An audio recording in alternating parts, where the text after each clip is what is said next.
जैसा कि आप देख रहे हैं, मैं NCITM कोचिंग सेंटर के सामने खड़ा हूं। आज सुबह यहां कोचिंग सेंटर पर पढ़ने आई एक बालिका की साइकिल चोरी हो गई है। चोर आजकल इतना हावी है कि पुलिस का पूरा दबदबा खत्म है, पुलिस का भय खत्म है और चोरे खुल्ला दिन दिहाड़े चोरी कर रहे हैं। एक तो वो लड़की उतनी दूर से यहाँ कोचिंग सेंटर के लिए शिक्षा के लिए आती है और वहीं पर उसकी साइकिल चोरी हो जाती है। जैसा कि क्या नाम बेटी आपका? रंजू उपाध्याय। यहाँ पर किस लिए आए हो? कोचिंग पढ़ते हैं NCA कपूर। यहाँ पर कोचिंग पढ़ते हो? तो साइकिल आपका कब गायब हुआ? साइकिल मेरा 8:53 पर गायब हुआ। 8:53 पर गायब हो गया। साइकिल यहीं बाहर खड़ी करती थी? जी, बाहर खड़ी थी। तो क्या पुलिस को सूचना दी आपने? जी, पुलिस को सूचना दी। क्या नाम है आपका? जी सर, कैलाश गुप्ता। ये NCITM के संस्थापक आप ही हैं? जी जी। अच्छा, तो ये कौन सी जगह है? ये आपका स्टेट बैंक के बगल में स्थित है। हाँ। जी, स्टेशन रोड। जैसा कि अभी पता चला है कि एक लड़की का आपके संस्था से साइकिल चोरी हो गई है, उस निर्णय लिया, क्या किया आपने? जी, उसके लिए पूरा प्रयासरत हैं हम बिटिया की साइकिल के खोजबीन के लिए। और सुबह 8:57 की ये घटना है, जो कि हमारे वीडियो जो है रिकॉर्डिंग में दर्ज है। और इसके लिए मैं सतत प्रयास कर रहा हूँ और वह वीडियो बना करके मैं अपने जो है इस शिक्षा के केंद्र के ग्रुप में मैंने डाला भी है। और बच्चों से को भी ये निर्देश दिया गया है कि यदि यह साइकिल या इस हुलिया का कोई भी व्यक्ति मिलता है जो कि एक सातिर चोर है, तो उसकी सूचना अवश्य आप संस्थान पर दें, जिससे उस बिटिया का साइकिल दिलवाया जा सके। और संदिग्ध में मैंने एक लोगों को जो है पकड़ा भी था, लेकिन उनका वेरिफिकेशन होने के बाद ये पता चला कि वह जो है वह व्यक्ति नहीं है, वह चोर नहीं है, इसलिए उनको हमने छोड़ भी दिया है। यही चीज है वर्तमान में। जैसे प्रथम दृष्टिया आपको सर्वप्रथम पुलिस कार्रवाई करनी चाहिए, आपने ऐसा कुछ किया? नहीं सर, पुलिस कार्रवाई के लिए सर कुछ धैर्यता रखनी पड़ती है, जहाँ तक मेरा व्यक्तिगत मानना है। जो कि मैं कुछ धैर्यता के साथ, यदि कोई व्यक्ति अगर बगल का ले गया है, चोरी करके ले गया है, तो हो सकता है वापस कर दे। नहीं तो इस बिटिया को आवेदक बना करके, क्योंकि ये बिटिया जब तक थी यहाँ पर लगभग 11:30 बजे थी ना, 11:30 तक थी, तो 11:30 तक यहाँ पर थी।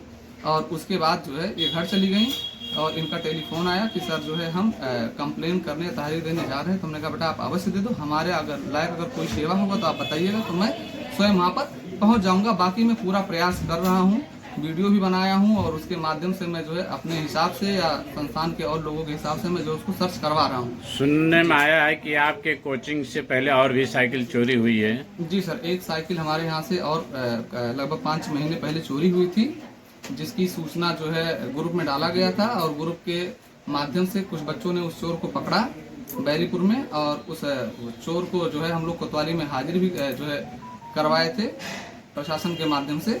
और उस बच्चे का नाम जाकिर अली था। अच्छा। तो उस बच्चे को 2-3 बार जो है कोतवाली में बुलाया भी गया था। जी, पहले जब चोरी हुआ था तो आपने कोतवाली में सूचना या तहरीर कुछ ऐसा दिया था? नहीं दिया था?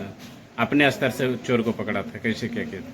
नहीं, उसके लिए तो सर मैंने तहरीर स्वयं नहीं दिया था, बच्चे से मैंने कहा था, बच्चा गया होगा, बच्चा दिया था।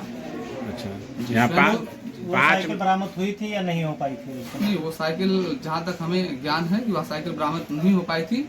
शासन ने भी प्रयास किया था, चोर को पकड़ा गया था, लेकिन चोर जो है बरामद किया कुछ साइकिलें, लेकिन उसमें से जो साइकिल हमारे यहाँ का जो है चोरी हुआ था जिस बच्चे का, उस बच्चे की साइकिल उसमें से बरामद नहीं हो पाई थी, जिसके कारण उस बच्चे को साइकिल नहीं मिल पाई थी। क्या ये स्पष्ट हुआ था कि वो चोर वही था जो सीसी कैमरे में आपके कैद हुआ था? जी, उसने स्वयं कबूल किया था कि मैं ही हूँ, और वह स्पष्टीकरण हुआ था कि वही चोर था। और उसने कबूल भी किया था कि मैं जो है कोचिंग संस्थान के सामने से मैंने साइकिल चोरी की है, लेकिन उसके बावजूद भी वो साइकिल बरामद नहीं बरामद हो पाई थी।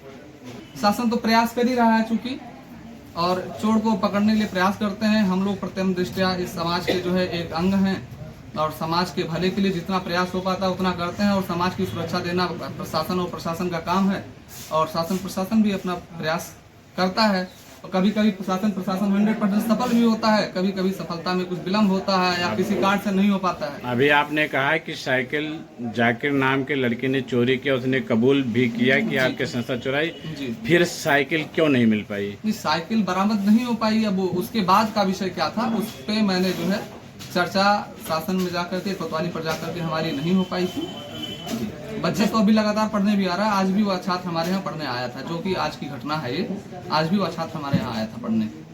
और उससे आज मैंने फिर उस साइकिल के बारे में मैंने पूरी जानकारी दी, उसने बताया ये सारी चीजें। जी जैसा आपके द्वारा बताया गया कि हमारे संस्थान से अभी हाल में 2 साइकिल गायब हुई। जी, दूसरी साइकिल ये है। दूसरी साइकिल है, जी। तो इसके लिए जैसे ये दिन प्रतिदिन ऐसे अंजाम होते रहते हैं, तो इस पे आपकी तरफ से, संस्था की तरफ से क्या कदम उठाए जाएंगे इसकी रोकथाम के लिए? कैसे क्या व्यवस्था करेंगे कि इस तरीके की, अगर इस तरीके की वारदातें होती रहेंगी तो फिर कौन बच्चा आपकी संस्था में भेजेगा कि साइकिल गायब होती है? उसके लिए भी आपकी भी तो जिम्मेदारी बनती है कि कोई ना कोई सुरक्षा मुहैया कराई जाए, लेकिन उसके लिए आप क्या कदम उठाएंगे आगे के लिए? इसके लिए देखिए सर, हम तो चारों तरफ अपने कैमरा लगवा करके रखते हैं, पहली चीज। और दूसरी चीज, बच्चा हमारे यहाँ आ रहा है तो बच्चा हमारा है, और बच्चे के साथ कोई भी घटना घटित होता है तो उसके लिए कष्ट हमें भी है, और शायद अगर कष्ट ना होता तो मैं संदिग्ध के रूप में किसी को पकड़ता नहीं, और दूसरी चीज ग्रुप में नहीं डालता, वीडियो नहीं बनाता, दूसरे के बगल में मैं हमारे कैमरा लगाओ। मैंने उनसे निवेदन करके भी वीडियो निकलवाया, इस बच्ची को दिखाया, बच्ची आप तो फिर बेटा ना, यहाँ पर ये बिटिया भी थी, मैंने ऊपर वाले भी कैमरे से निकलवाया, 3 कैमरे से जो है रिकॉर्डिंग निकलवाया। नहीं तो सर, बाकी जैसे पूरा उस समय प्रयास है, देखिए पूरा सर, प्रयास रहता है कि ऐसी घटना ना घट पाए, क्योंकि बच्चों को अगर कोई कष्ट होगा तो हमें होगा, और हमें होगा तो फिर संस्थान को होगा। जब जैसे आपके यहाँ बच्चे आते हैं, आपके संस्था में बच्चे पढ़ने आते जी। हैं, तो उस समय तो वो क्लास में चले जाते हैं, बिल्कुल। उसके बाद में तो अपनी साइकिल की रखवाली कर नहीं सकते। नहीं, बिल्कुल नहीं कर सकते। तो वो उसके बाद की जिम्मेदारी संस्था की होती है कि उसको चाहे जो कोई आपके तरफ से कोई वर्कर रखा जाए तो उसकी देख रेख कर सके, या कैसे क्या है कि मतलब ये ऐसा नहीं सुनिश्चित हो पा रहा है? भाई बच्चा तो अपनी साइकिल रखा नहीं सकता खुद, वो तो आप ही की जिम्मेदारी बनती है ना। जैसा आपका कहना है कि बच्चा साइकिल नहीं रखा सकता, बात आपकी सत्य है कि बच्चा क्लास में है, हम पढ़ा रहे हैं, जी, ठीक वो है, देख रेख तो अपनी और साइकिल हमें की। एक लोग, आपके कहने के हिसाब से हमें एक लोग की नियुक्ति करनी चाहिए सिक्योरिटी के रूप में, जो बाहर जो है साइकिल की सुरक्षा करे। कैमरा, अगर भाई कैमरे में तो क्यों रिकॉर्ड हो सकती है चीजें, समय निर्धारित हो सकता है, इतने बजे पर ये घटना घटी, इस व्यक्ति ने किया, उस व्यक्ति को पहचान करके उसको पकड़ा जाए, उसको शासन को मुहैया कराया जाए, शासन अपने स्तर से देखे, एक तारीख दे करके। लेकिन जैसा कि सर आप भी जानते होंगे कि मनकापुर जैसे छोटे कस्बे में एक कोचिंग चलाने के लिए बहुत बड़ा चैलेंज होता है, और यहाँ पर ये नहीं कि 1000-2000 रुपए पर मंथ फीस है, छोटे से फीस में बच्चों को बहुत ज्यादा शिक्षा या प्रयास करते हैं, हर संभव प्रयास करते हैं ज्यादा से ज्यादा जो है सुविधा दे सकें। बाकी हमारे तरफ से पूरा प्रयास है कि बच्चों के लिए जो है कि बच्चों के लिए जितना बेहतर हो सके, उनके संपत्तियों के लिए जिससे वो पढ़ने आते हैं या उनकी शिक्षा के लिए पूरा प्रयास रहता है। इसी के लिए जो है कैमरा लगवाया गया है सर। नहीं, जैसा कि आपका कहने का उद्देश्य है कि बच्चा अगर यहाँ पढ़ने आता है तो अपनी साइकिल की, अपनी सामान की सुरक्षा स्वयं करे, नहीं, ऐसा संभव नहीं। जैसे आपने अपने शब्दों में कई बार छोटे छोटे कोचिंगों के बारे में नाम लिया है कि उनके यहाँ सीसीटीवी कैमरा नहीं लगता है। क्या सीसीटीवी कैमरा लगाने से मात्र आपकी जिम्मेदारी खत्म हो जाती है? नहीं, सीखने से हमारी लायबिलिटी नहीं खत्म होती है। हमारी लायबिलिटी यहाँ तक की है कि बच्चों के बेहतरी के लिए जितना हम प्रयास कर सके उतना करें। और बाकी मैं ये नहीं कह सकता हूँ कि बच्चे हमारे यहाँ पढ़ने आते हैं तो साइकिल की जिम्मेदारी वो स्वयं करें, क्योंकि जब